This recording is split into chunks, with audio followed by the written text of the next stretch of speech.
seu servo, Pai. Usa ele poderosamente essa noite, Pai, para falar nos nossos corações, Pai. Que o Teu Espírito Santo venha fazer uma obra poderosa esta noite, da Tua unção sendo derramada para quebrar o jugo da enfermidade. Senhor Deus, Pai, libertar a Tua igreja, Pai. É o que nós pedimos, Pai, já agradecemos o nome de Jesus. Amém. Amém. A paz do Senhor Jesus Cristo, meus queridos irmãos, que bom estarmos aqui, que bom mesmo. Me sinto em casa, somos uma família. Eu queria que você que trouxe sua Bíblia, por gentileza, abra, por favor, em Deuteronômio. Nosso irmão Lucas vai colocar para nós, 34, versículo 9. Eu quero falar em breves palavras como liberar a autoridade espiritual na nossa vida, amém, amados?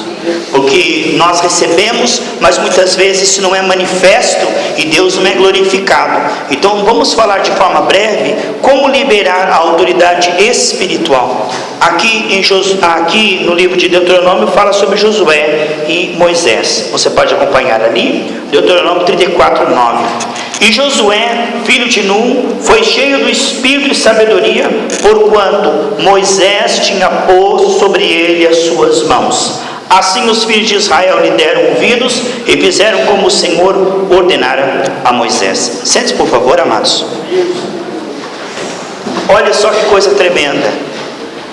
Quando Moisés colocou a sua mão ungida sobre a cabeça de Josué, aquela unção encheu a vida de Josué. Josué ficou cheio do Espírito Santo, porque a unção ela é transferível. Quando você impõe a mão sobre uma pessoa, aquela unção que está na sua vida, ela chega na vida daquela pessoa e ajuda aquela pessoa. Por isso que Jesus diz: imporão a mão sobre os enfermos e eles serão curados. Porque aquela unção que vem não de nós somos o canal. Por isso que Pedro diz: o que eu tenho eu te dou, em nome de Jesus levanta e anda. Por quê? Porque ele tinha recebido e agora estava liberando. Diz que rios fluirão do nosso ventre, diz lá em João 6,37, né? O que nós estamos vendo aqui é Josué foi cheio do Espírito Santo, porque Moisés colocou a mão sobre ele. Amados, quando Deus criou o homem, Ele o criou à sua imagem e semelhança, para que ele tivesse domínio. Veja, mas Adão e Eva escolheram a árvore da independência e perderam o domínio. Veja, se tornou escravo, amados, do mal, escravos dos efeitos da queda. Mas esse não era o plano de Deus. Se você quiser ver como seria a vida de Adão e Eva se eles não tivessem comido da árvore do conhecimento do mal, mas se Adão e Eva tivessem comido da árvore da vida, como eles seriam? É fácil, amados. Jesus Cristo é o exemplo do homem perfeito. Olha, Jesus Cristo mostra como seria Adão se ele não tivesse caído. Porque Jesus, ele sendo Deus, ele veio como homem. E todos os milagres que ele fez, ele não fez como Deus, ele fez como homem, dependendo do Espírito Santo em todo o tempo. Ele veio em carne. Então nós precisamos ver em Jesus a expressa semelhança, a exata expressão de como é um homem perfeito, como seria o homem se ele não tivesse caído. Mas houve a queda. E essa autoridade e esse domínio que Deus deu para o homem, nós podemos ver na vida de Jesus. Jesus exercia domínio sobre os peixes do mar, não é verdade? Exercia domínio sobre os ventos, sobre a morte, sobre a doença, sobre a febre. Jesus, ele exercia esse domínio que foi dado a Adão e que Adão, infelizmente, rejeitou esse domínio. Quando Jesus retoma esse domínio, ele vai subir e então no último capítulo lá de Mateus, ele diz: olha, todo o poder me foi dado nos céus e na terra. Aí ele diz: portanto, ide. Então Jesus, ele subiu, mas ele deixou autoridade com a igreja. Porque veja, Jesus é o cabeça, a igreja é o corpo.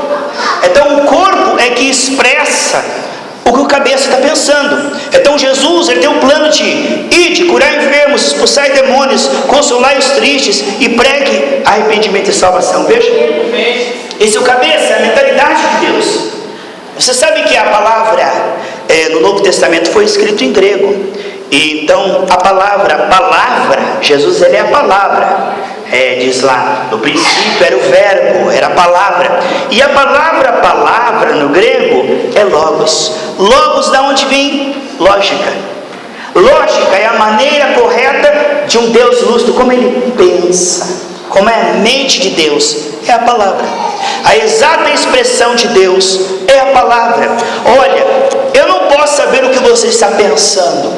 Eu só consigo saber o que você está pensando quando você transforma os seus pensamentos em palavra. Quando você fala, aí eu entendo o que você está pensando. A única maneira de entender Deus é através da sua palavra, porque a palavra revela a mente de Deus e o propósito de Deus. Nós vemos então que Deus criou o homem à sua imagem e semelhança e deu a ele domínio. Mas acontece, diz lá em Lucas 4, o inimigo disse assim, tudo me foi entregue, mas não foi entregue por Deus. Deus passou para Adão. Adão se vendeu ao inimigo, mas Jesus foi, retomou o domínio e repassou à igreja. Então a autoridade está conosco, mas essa autoridade, ela não é uma coisa que se expressa em todo mundo igual. Você pode ver, amados, que tem 10 cristãos, todos eles receberam o mesmo Espírito, e todos têm autoridade. Mas por que todos têm autoridade, mas nem todas as pessoas, essa autoridade, ela se transforma em obras? Porque a fé sem obras, ela é morta, né? Veja, Deus nos dá semente, você põe no teu coração, mas quando você fala, você manifesta a fé, você semeia a tua fé. Porque, por exemplo, você vai numa igreja e diz lá, aqui nós não cremos na cura divina, porque o tempo da cura divina foi só lá em Atos dos Apóstolos, aí parou, quando morreu o último apóstolo, parou a cura. Então lá eles não creem em cura divina. Aí você vai na outra igreja, assim, nós cremos na cura divina, mas não importa, tanto uma como outra, não importa se você crê ou se você não crê, o que importa é cure os enfermos, você está entendendo? É uma fé que se manifesta, autoridade. Então nós recebemos autoridade. Diz aqui que o Josué foi cheio do Espírito Santo. Por quê? Porque Moisés colocou a sua mão sobre a sua cabeça. O que você pregaria a uma pessoa cheia do Espírito Santo? O que você pregaria se você estivesse diante de uma pessoa cheia do Espírito Santo? Porque uma coisa, amados, é você cheio do Espírito Santo, a outra é você ter revelação desse Espírito e liberar esse Espírito. Veja, sabe qual foi o conselho de Deus para um homem cheio do Espírito Santo? Você sabe que na minha Bíblia está na mesma página, pastor. Aqui nós lemos Deuteronômio 34:9. Agora o senhor Lucas põe para nós, por gentileza, Josué, capítulo 1, versículo 8. O que você diria para uma pessoa cheia do Espírito Santo? Medita na Bíblia de dia e de noite.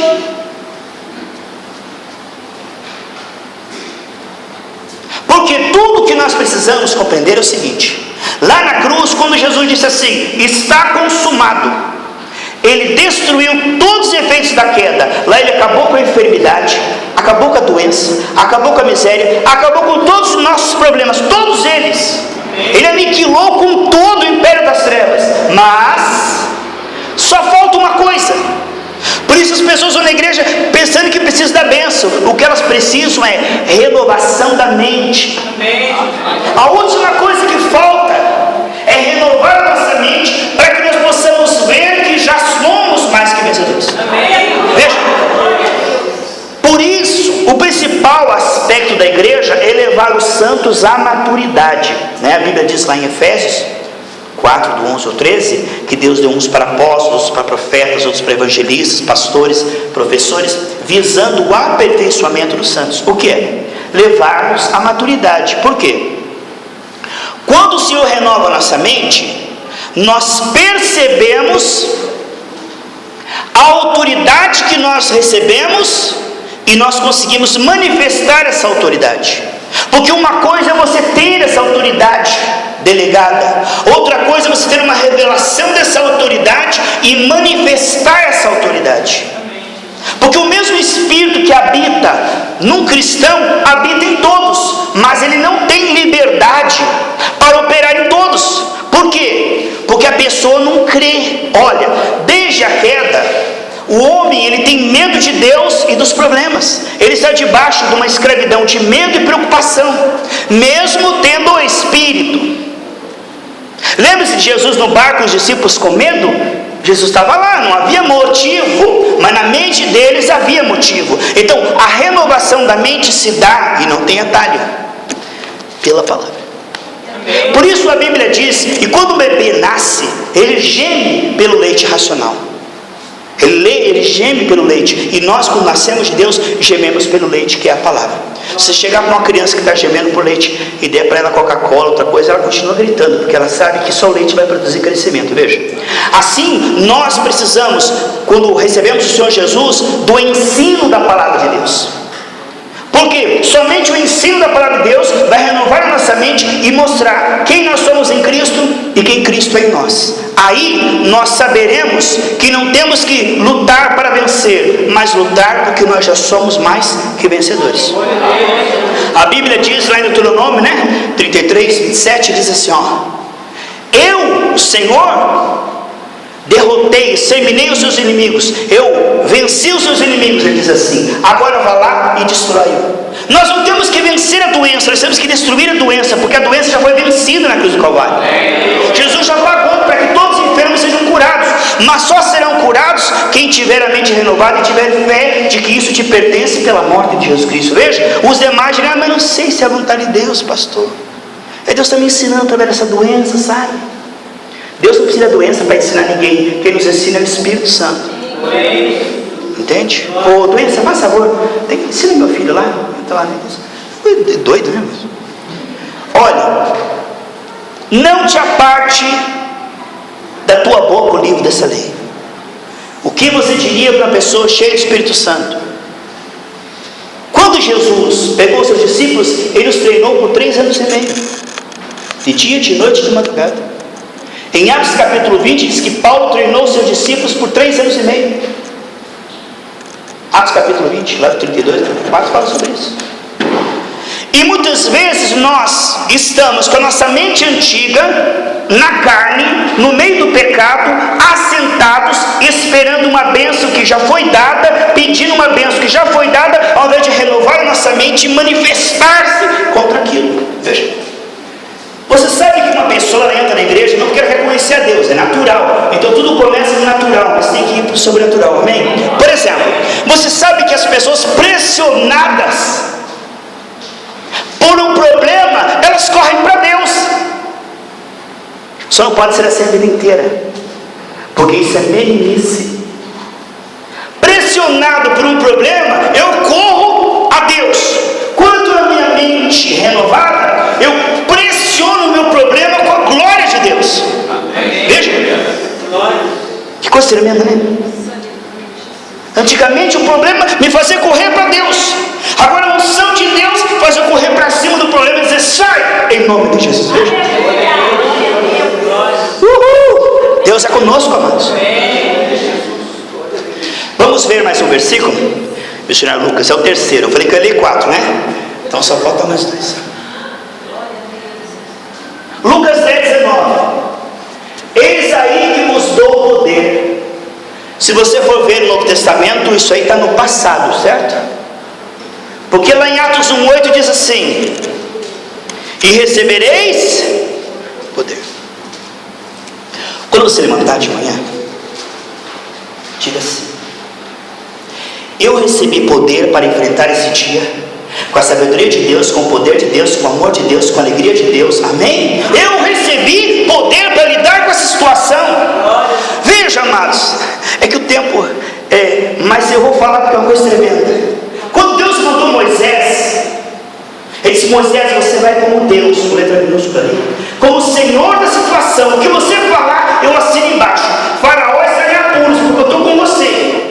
Mas quando Moisés chega lá, aquele palácio de ouro, aquele monte de soldado, e Faraó num trono, parece tão poderoso, tão superior. Eu bato você se eu quiser, Moisés. Se eu, com uma palavra minha, parecia que chegou ali aquele camponês tadinho dele, dava dó de ver Moisés ali. Mas Deus estava com Moisés, não estava com Faraó. Quem estava em apuros era Faraó.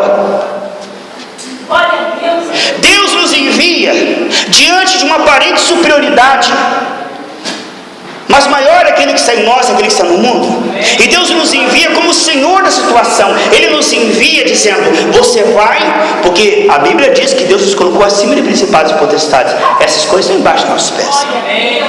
Mas isso não parece. Por isso que precisamos da renovação da mente. Às vezes, amados, nós vemos o nosso problema como superior.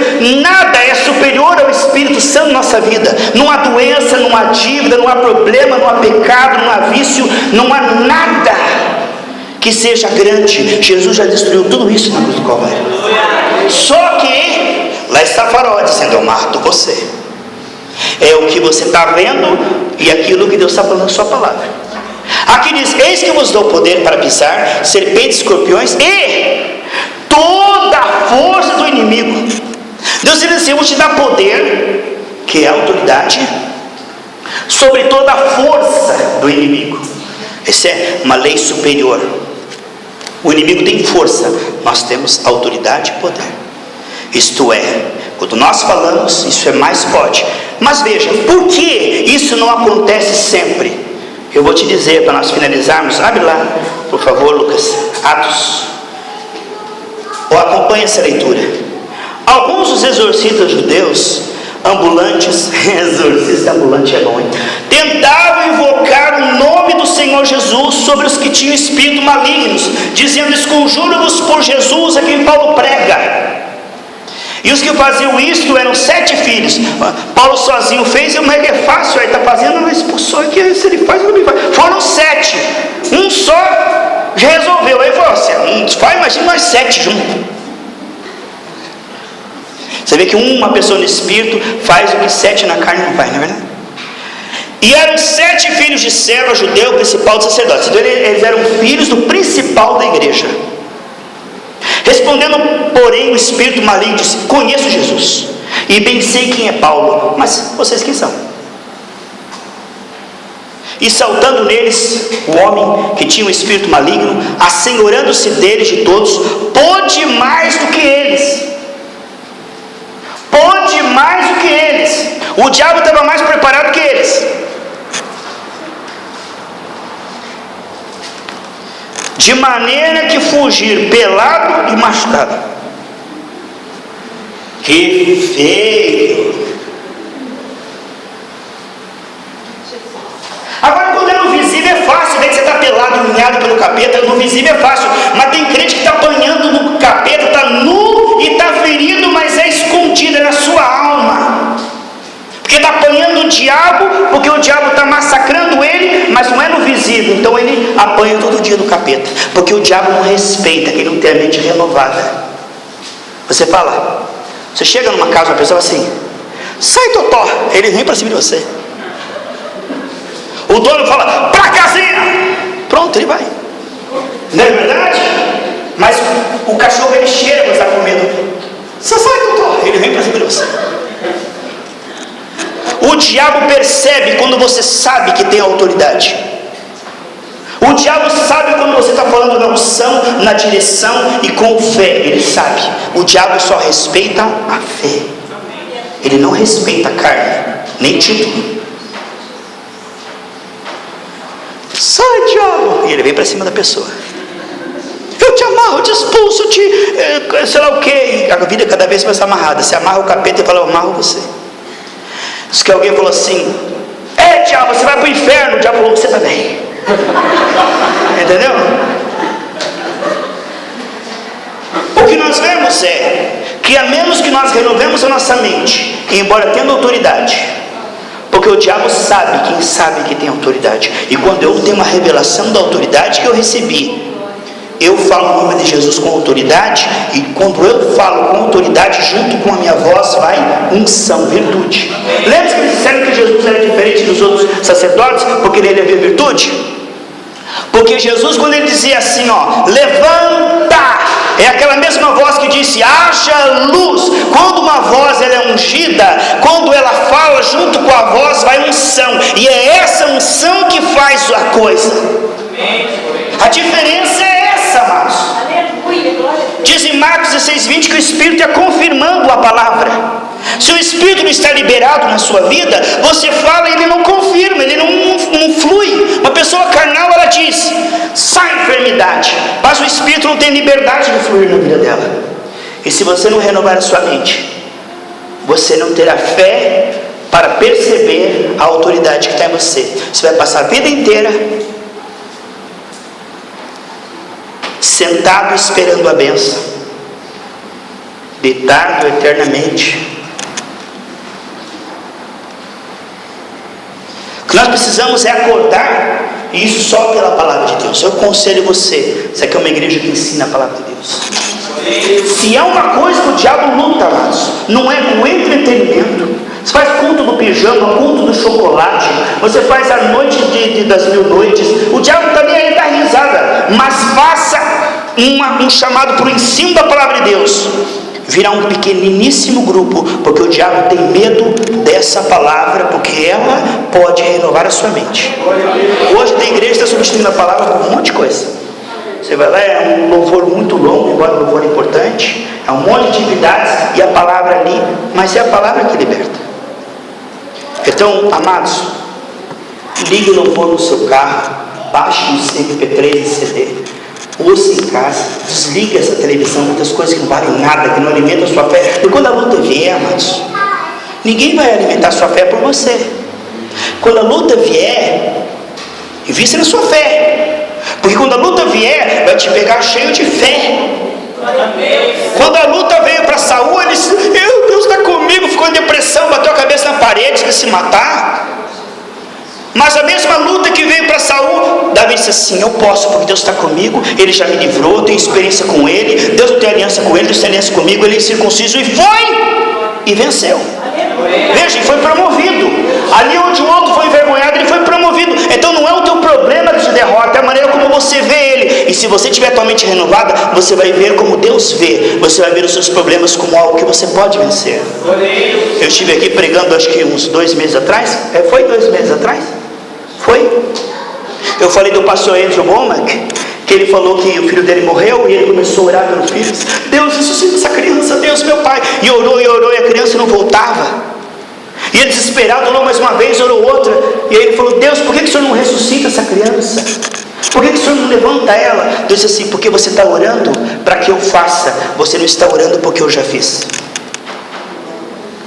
Você está orando para eu curar ela, não está orando porque lá na cruz eu já curei. Então não é dizer: Deus, espírito de morte, saia. Jesus nunca orou por enfermos. Nunca. Leia os evangelhos. Ele falava com a enfermidade: saia. Ele não fazia aquela oração com açúcar: ó Deus, vou tomar vontade de cura, se não for, leva. Bom, pelo menos já orei. Aí, se levou, pelo menos, essa oração não vai nada. Jesus, ele chegava e dizia a vontade do Pai. Porque se você não sabe a vontade do Pai, você não vai poder orar, não é verdade? Mas se você sabe que Deus quer curar. Porque lá em Marcos 1, 40, 41, Jesus disse: eu quero curar enfermos. Foi Ele que mandou nós curar enfermos. Foi Ele. Amém? Vamos colocar em pé.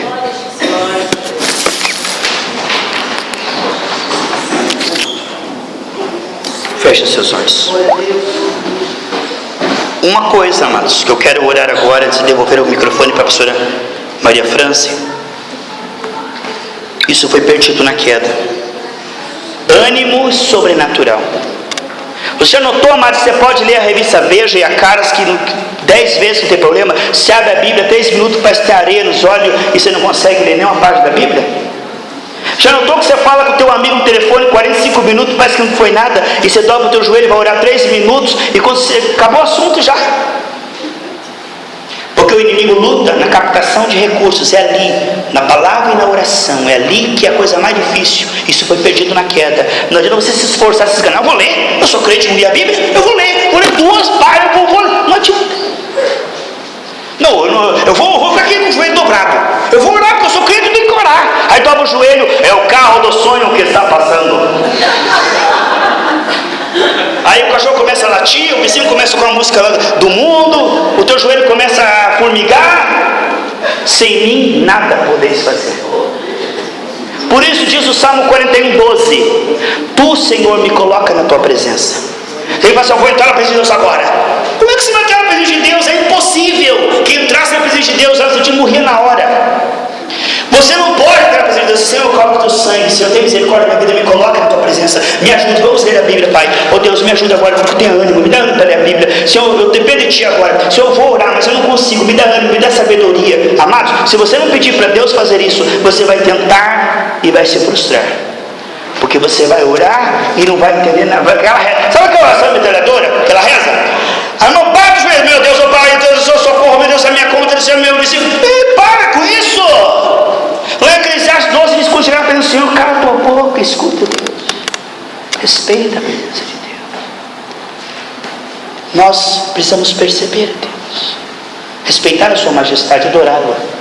A hora chega, olha, minha conta está atrasada. Rapaz, não você chega diante do rei, não.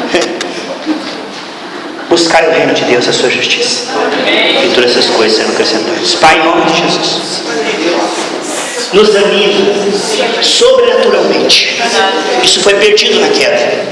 Pai, nós soubemos que foi feito um estudo na internet que pastores não oram mais que 3 minutos por dia, que cristãos ficam 4 a 5 dias sem abrir a Bíblia. Este é o estado dos últimos dias da sua igreja na face da terra. O amor de muitos esfriaria. Mas mesmo assim, Senhor, sem abrir a Bíblia 4 dias, mesmo assim, sem orar, eles vêm na igreja e eu quero minha bênção, não posso desviar. Quero minha bênção, senão eu não venho lá para a igreja. Meu Deus, ajuda-nos a sermos dedicados na oração, no jejum, no ensino, na frequência, não deixando de congregar. Porque se nós tivermos fé, tudo é possível que crer. Mas mesmo o Senhor Jesus, meu Pai, em certas cidades, não pôde fazer milagres ali, por causa da incredulidade daquele povo. E que nós possamos alimentar a nossa fé, em nome de Jesus, amém? Só se crê e dá uma salva de palmas ao Senhor Jesus.